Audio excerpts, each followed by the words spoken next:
বাংলাদেশের মানুষ আমি, বাংলা ভাষার চাষী। ভাষার বুনন করে করে আনন্দের যে ভাসি। বাংলাদেশের মানুষ আমি, বাংলা ভাষার চাষী। ভাষার বুনন করে করে আনন্দের যে ভাসি।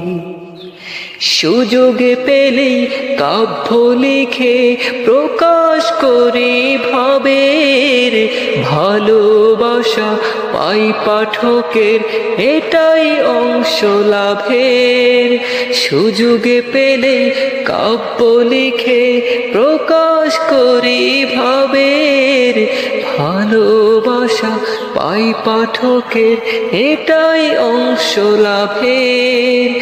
বাড়িতে কিছু নেই যে চাওয়া, ফাগুন পলাশ মাসে 21 তারিখ ফেব্রুয়ারি আবার যেন আসে। 21 তারিখ ফেব্রুয়ারি আবার যেন আসে। একটি বছর অপেক্ষাতে উড়াই আশার পাল, মহাকালের মাঝে নদীতে দৌড়ছে কোষে হাল। চোখের ভেতর চোখে দেখেছি মায়ার পারাবার, ভয় করি না এই জীবনে কিছুই হারাবার। ভয় করি না এই জীবনে কিছুই হারাবার, কিছুই হারাবার।